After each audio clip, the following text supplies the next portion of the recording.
माहौल बनेगा। चारों तरफ अपराध, दंगे, छीना झपटी, यही खबरें आती रहती थी। उस दौरान अगर कोई कहता कि यूपी को विकसित बनाएंगे तो शायद कोई सुनने को भी तैयार नहीं होता, विश्वास करने का तो सवाल ही नहीं था। लेकिन आज देखिए, लाखों करोड़ रुपए का निवेश उत्तर प्रदेश की धरती पर उतर रहा है। और मैं उत्तर प्रदेश का सांसद हूं और मेरे उत्तर प्रदेश में जब होता है तो मुझे सबसे ज्यादा आनंद होता है।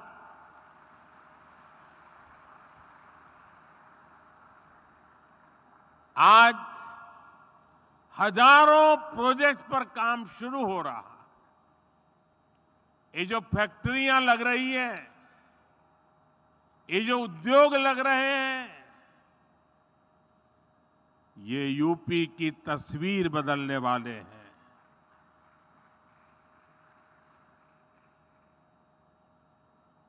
मैं सभी निवेशकों को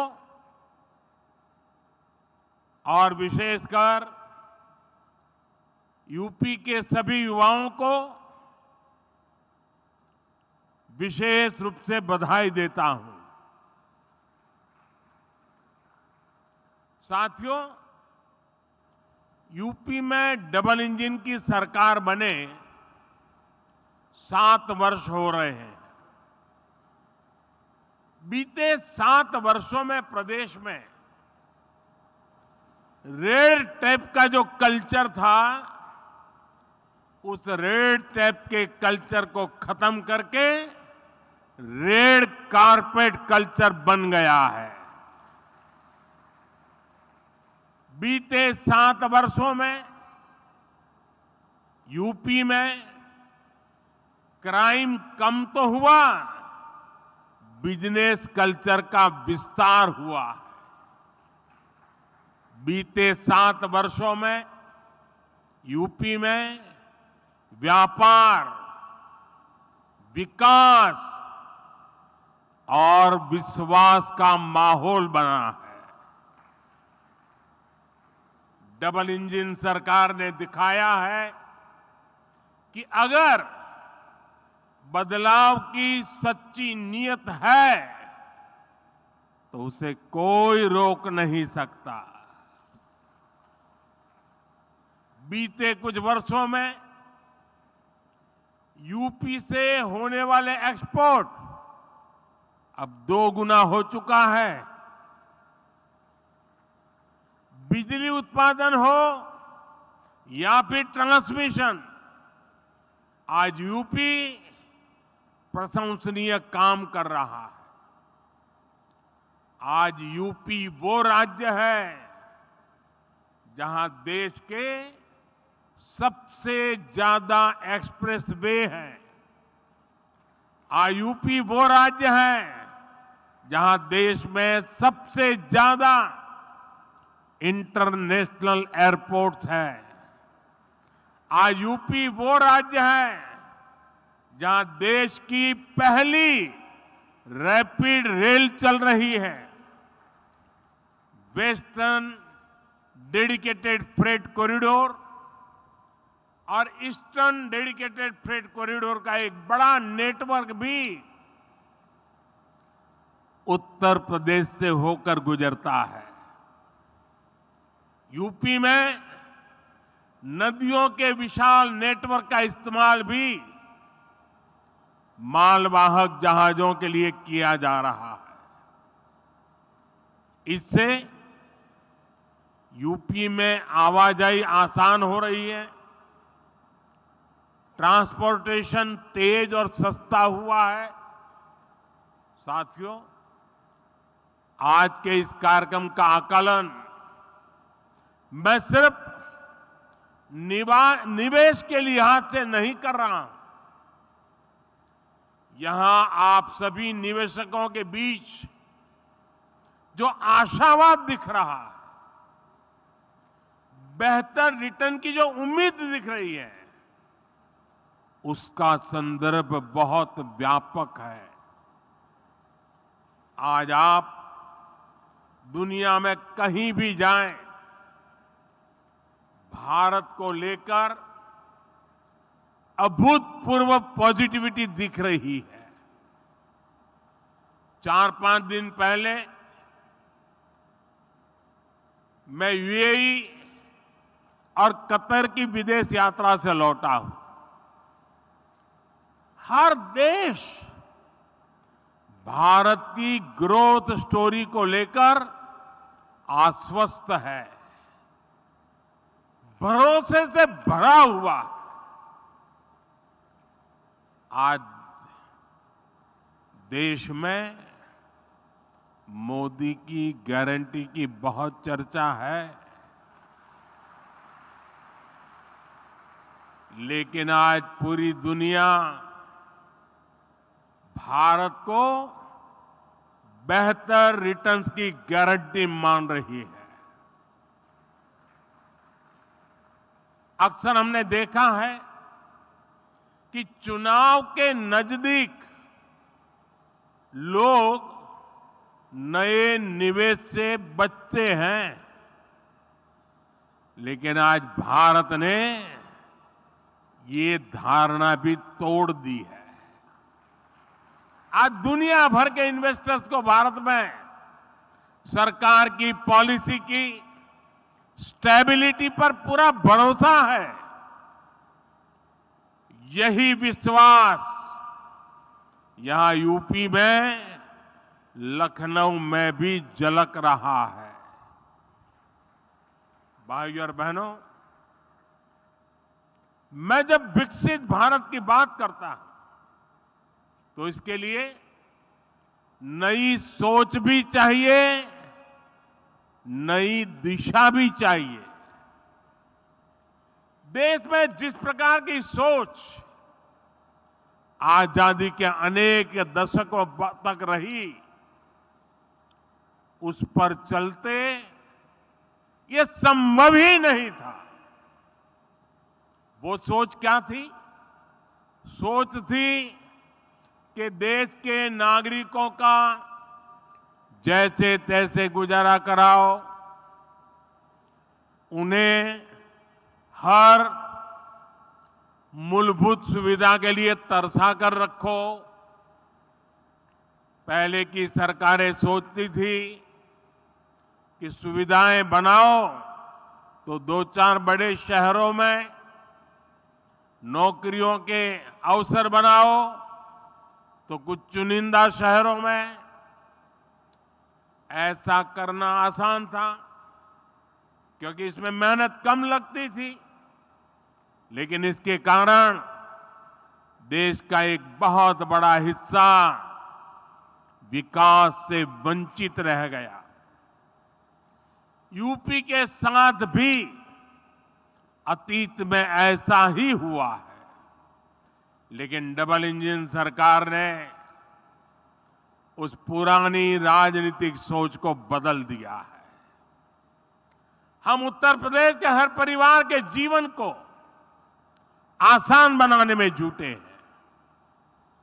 जब जीवन आसान होगा तो बिजनेस करना और कारोबार करना अपने आप में आसान होगा। आप देखिए, हमने गरीबों के लिए 4 करोड़ पक्के घर बनाए हैं, लेकिन साथ ही शहरों में रहने वाले मध्यम वर्गीय परिवारों को अपना घर का सपना पूरा करने के लिए हमने लगभग 60,000 करोड़ रुपए की मदद भी की है। इस पैसे से शहरों में रहने वाले 25 लाख मध्यम वर्गीय परिवारों को ब्याज में छूट मिली है। इसमें 1.5 लाख लाभार्थी परिवार ये मेरे यूपी के हैं। हमारी सरकार ने आयकर में जो कमी की है उसका भी बड़ा लाभ मध्यम वर्ग को मिला है। 2014 से पहले सिर्फ 2 लाख रुपए की आय पर ही इनकम टैक्स लग जाता था, जबकि बीजेपी सरकार में अब 7 लाख रुपए तक की आय पर कोई इनकम टैक्स नहीं देना होता। इस वजह से मध्यम वर्ग के हजारों करोड़ रुपए बचे हैं। साथियों, हमने यूपी में ईज ऑफ लिविंग और ईज ऑफ डूइंग बिजनेस पर समान बल दिया है। डबल इंजन सरकार का मकसद है कि कोई भी लाभार्थी किसी भी सरकारी योजना से वंचित न रहे। हाल में जो विकसित भारत संकल्प यात्रा हुई है, इसमें भी यूपी के लाखों लाभार्थियों को उनके घर के पास ही योजनाओं से जोड़ा गया है। मोदी की गारंटी वाली गाड़ी गांव-गांव, शहर-शहर पहुंची है। सैचुरेशन यानी 100% लाभ जब सरकार अपनी तरफ से लाभार्थियों तक पहुंचाती है तो वही सच्चा सामाजिक न्याय है। यही सच्चा सेक्युलरिज्म है। आप याद करिए, भ्रष्टाचार और भेदभाव का एक बहुत बड़ा कारण क्या होता है? पहले की सरकारों में लोगों को अपने ही लाभ पाने के लिए लंबी लंबी लाइनें लगानी पड़ती थी। एक खिड़की से दूसरी खिड़की तक कागज लेके भागदौड़ करनी पड़ती थी। अब हमारी सरकार खुद गरीब के दरवाजे पर आ रही है और ये मोदी की गारंटी है कि जब तक हर लाभार्थी को उसका हक नहीं मिल जाता, हमारी सरकार शांत नहीं बैठेगी। चाहे राशन हो, मुफ्त इलाज हो, पक्का घर हो, बिजली, पानी, गैस कनेक्शन हो, ये हर लाभार्थी को मिलता रहे। साथियों, मोदी आज उनको भी पूछ रहा है जिनको पहले किसी ने नहीं पूछा। शहरों में हमारे जो रेहड़ी पटरी ठेले वाले भाई बहन होते हैं, पहले इनकी मदद करने के बारे में किसी सरकार ने नहीं सोचा। इन लोगों के लिए हमारी सरकार पीएम स्वनिधि योजना लेकर आई। अभी तक इससे देश भर में रेहड़ी पटरी ठेले वालों को लगभग 10,000 करोड़ रुपए की मदद दी जा चुकी है। यहां यूपी में भी 22 लाख रेहड़ी पटरी ठेले वाले साथियों को इसका लाभ मिला है। पीएम स्वनिधि योजना का जो प्रभाव हुआ है वो दिखाता है कि जब गरीब को संबल मिलता है तो वो कुछ भी कर सकता है। पीएम स्वनिधि योजना के अध्ययन में एक बहुत महत्वपूर्ण बात सामने आई है कि स्वनिधि की सहायता प्राप्त करने वाले साथियों को वार्षिक कमाई में औसतन 23,000 रुपये की अतिरिक्त वृद्धि हुई है। आप मुझे बताइए, ऐसे साथियों के लिए ये अतिरिक्त कमाई कितनी बड़ी शक्ति बन जाती है।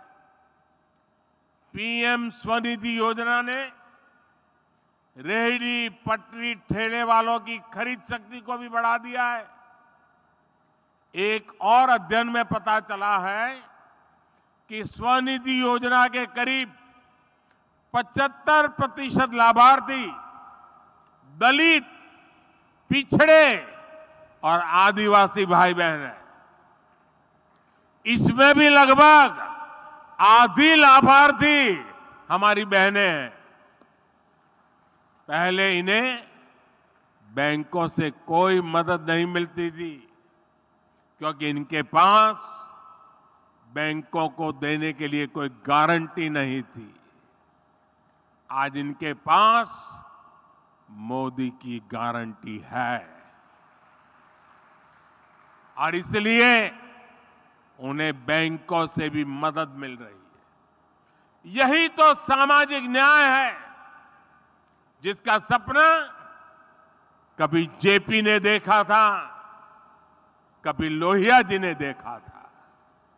साथियों, हमारी डबल इंजन सरकार के निर्णय और उसकी योजनाओं से सामाजिक न्याय और अर्थव्यवस्था दोनों को फायदा होता है। आपने लखपति दीदी के संकल्प के बारे में जरूर सुना होगा। बीते 10 वर्षों के दौरान हमने देश भर में 10 करोड़ बहनों को सेल्फ हेल्प ग्रुप से जोड़ा है। इनमें से अभी तक, आप उद्योग जगत के लोग हैं, जरा यह आंकड़ा समझिए, अभी तक 1 करोड़ बहनों को लखपति दीदी बनाया जा चुका है। और अब सरकार ने तय किया है कि कुल 3 करोड़ बहनों को लखपति दीदी बना करके रहेंगे। हमारे देश में करीब 2.5 लाख ग्राम पंचायतें। आप कल्पना कीजिए कि 3 करोड़ लखपति दीदी बनने से हर ग्राम पंचायत में खरीद शक्ति कितनी बढ़ेगी। इसका बहनों के जीवन के साथ साथ ग्रामीण अर्थव्यवस्था पर बहुत सकारात्मक असर पड़ रहा है। भाइयों और बहनों, जब हम विकसित यूपी की बात करते हैं तो इसके पीछे एक और ताकत है। ये ताकत है यहां के एमएसएमई, यानी छोटे, लघु और कुटीर उद्योगों की ताकत। डबल इंजन सरकार बनने के बाद यूपी में एमएसएमई का अभूतपूर्व विस्तार हुआ। यहां एमएसएमई को हजारों करोड़ रुपए की मदद दी गई है।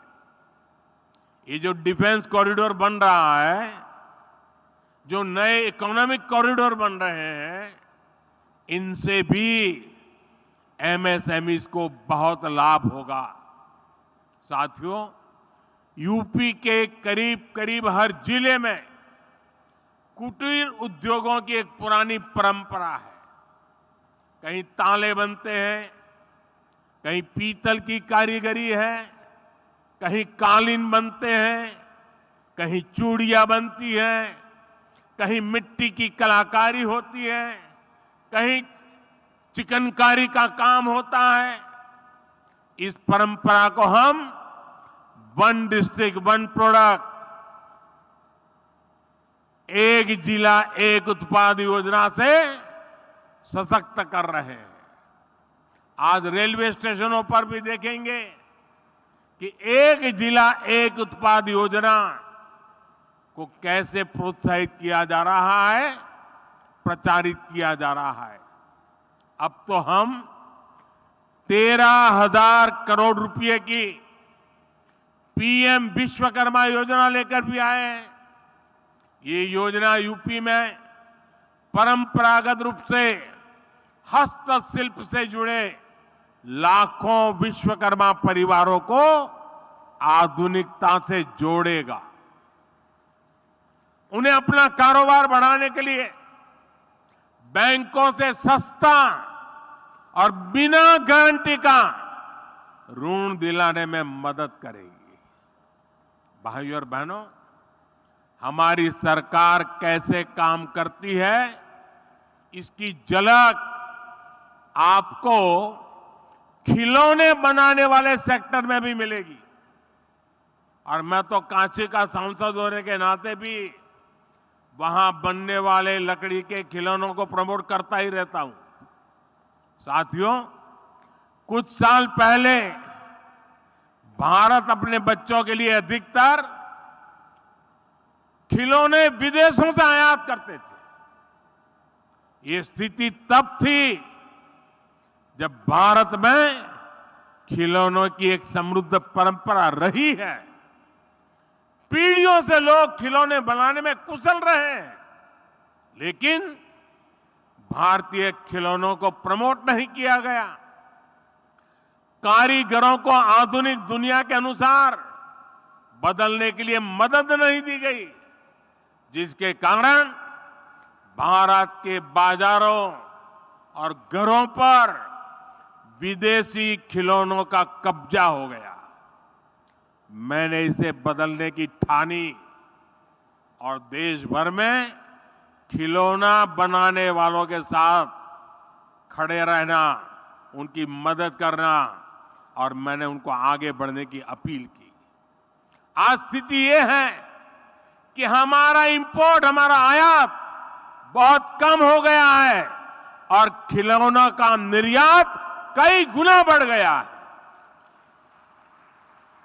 साथियों, यूपी में भारत का सबसे बड़ा टूरिज्म हब बनने का सामर्थ्य है।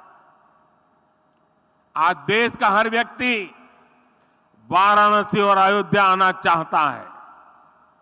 हर दिन लाखों लोग इन स्थानों पर दर्शन करने के लिए आ रहे हैं। इसके कारण यहां यूपी में छोटे उद्यमियों के लिए, एयरलाइंस कंपनियों के लिए, होटल रेस्टोरेंट वालों के लिए अभूतपूर्व अवसर बन रहे हैं। और मेरा तो एक आग्रह है, मैं देश के सभी टूरिस्टों से आग्रह करता हूं, देश के सभी यात्रियों से आग्रह करता हूं कि आप जब टूर पर जाने का बजट बनाएं तो उसमें से 10% बजट जिस जगह पर जा रहे हैं वहां से कुछ न कुछ खरीदने के लिए रखें। आपके लिए वो कठिन नहीं है, क्योंकि आप हजारों रुपया खर्च करने के लिए यात्रा पे निकले हैं। अगर उसमें 10% जिस जगह पे जा रहे हैं वहां की लोकल चीज खरीदेंगे, वहां की इकोनॉमी आसमान को छूने लग जाएगी। मैं इन दिनों एक और बात कहता हूं, ये बड़े बड़े धनी लोग बैठे हैं ना, उनको जरा ज्यादा चुभती है, लेकिन मैं आग्रह से कहता रहता हूं। आजकल दुर्भाग्य से देश में फैशन चल पड़ी है। अमीरी का मतलब होता है विदेशों में जाओ, बच्चों की शादी विदेशों में करो। इतना बड़ा देश, क्या आपके बच्चे हिंदुस्तान में शादी नहीं कर सकते?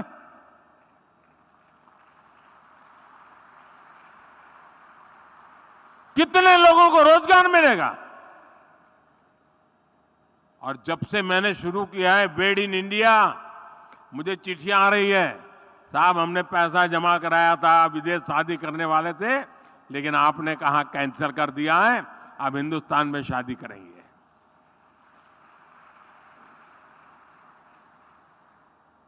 देश के लिए भगत सिंह की तरह फांसी पर लटके तभी देश की सेवा होती है, ऐसा नहीं है।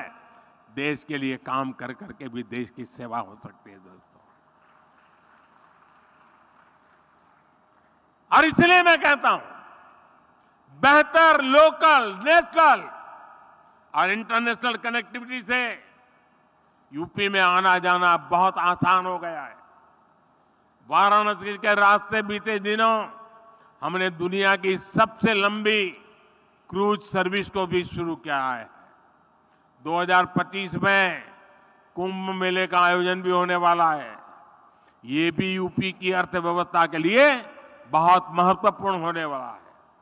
आने वाले समय में टूरिज्म और हॉस्पिटैलिटी सेक्टर में यहां बहुत बड़ी संख्या में रोजगार बनने वाले हैं। साथियों, हमारा प्रयास है कि हमारी जो ताकत है उसे भी आधुनिकता के साथ जोड़ें, सशक्त करें और नए सेक्टर्स में भी कमाल करें। आज भारत इलेक्ट्रिक मोबिलिटी और ग्रीन एनर्जी पर बहुत अधिक फोकस कर रहा है। हम भारत को ऐसी टेक्नोलॉजी में, ऐसी मैन्युफैक्चरिंग में ग्लोबल हब बनाना चाहते हैं। हमारा प्रयास है कि देश का हर घर, हर परिवार सोलर पावर जनरेटर बन जाए। इसलिए हमने पीएम सूर्य घर मुफ्त बिजली योजना शुरू की है। इस योजना के तहत 300 यूनिट बिजली मुफ्त मिलेगी और अतिरिक्त बिजली लोग सरकार को बेच भी पाएंगे। अभी ये योजना 1 करोड़ परिवारों के लिए है। इसमें हर परिवार के बैंक खाते में सीधे 30,000 रुपये से लेकर करीब करीब 80,000 रुपये तक जमा कराए जाएंगे। यानी जो 100 यूनिट बिजली हर महीने जनरेट करना चाहता है उन्हें 30,000 रुपये की मदद मिलेगी। जो 300 यूनिट या उससे अधिक बिजली बनाना चाहेंगे उन्हें करीब 80,000 रुपया मिलेंगे। इसके अलावा बैंकों से बहुत सस्ता और आसान ऋण भी उपलब्ध कराया जाएगा। एक आकलन है कि इससे इन परिवारों को मुफ्त बिजली तो मिलेगी ही, साल में 18,000 रुपये तक की बिजली बेचकर अतिरिक्त कमाई भी कर सकते हैं। इतना ही नहीं, इससे इंस्टॉलेशन, सप्लाई चेन और मेंटेनेंस से जुड़े सेक्टर में ही लाखों रोजगार बनेंगे। इससे लोगों को 24 घंटे बिजली देना, तय यूनिट तक मुफ्त बिजली देना भी आसान हो जाएगा। साथियों, सोलर पावर की तरह ही हम इलेक्ट्रिक वाहन को लेकर भी मिशन मोड पर काम कर रहे हैं।